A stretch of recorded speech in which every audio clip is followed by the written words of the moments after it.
But only a couple of journalists covered suicides of farmers who grew this cotton. That is the ugly reality.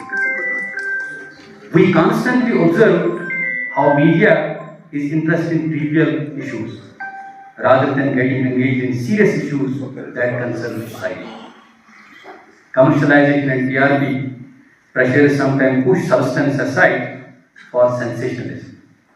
While the entire media covers sensational stories like bringing Gudu out of the borewell, some of us saw it for 3 days, all television channels, while focusing their cameras, now Gudu is sleeping, now Gudu is waking up, he is moving his legs. And media is following celebrities for the bikes, selling the sex and sleaze. The development agenda remains a far cry. So the time is right, and we cannot wait. The time is right for media to introspect for their own good, to stay as an important fourth pillar of democracy. But according to Sidney Schenberg, when it comes to looking at itself, the society is watchdog as an lamb. Today, when fake news and misinformation is eroding public trust, fact check and media literacy assumes much importance. Social media algorithms often create echo chambers and deepen polarization. Even journalists face intimidation, they face trolling, and at times are subjected to violence. The corporatization is also leading to what's called media consolidation, with chosen few owning major shares in most of the well-known national media organizations, and deciding what we should read, what we should see, or what we should hear. The ownership concentration raises questions of media's independence. The media industry today is witnessing an unprecedented consolidation that is fraught with serious concerns for the sustenance of vibrant democracy. It will become some sort of a media monopoly which the country cannot afford. This requires deeper understanding based on the premises that the very notion of mass communication is falling apart. Human connectivity is fast emerging into human individuality. The corporate interests now decide the destiny of the country with extraordinary people and ordinary people pushed to margins.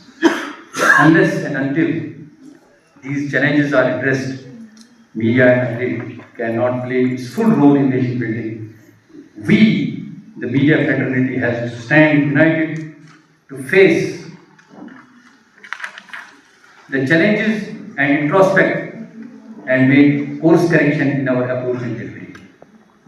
Risking social unrest and upheavals detrimental to the idea of developed India. Ladies and gentlemen, as Sahni ji always preached for ethical journalism, in this changing paradigm which is shaped by the digital revolution, it has raised new issues of social and ethical responsibilities. For the vision of Viksit Bharat to become reality, media must anchor itself in ethics, because journalism is not just a profession. It's not just another business. As one of the owners of one of the largest newspapers once said, that this newspaper is my another business. Because journalism is not just a profession, it's a public trust.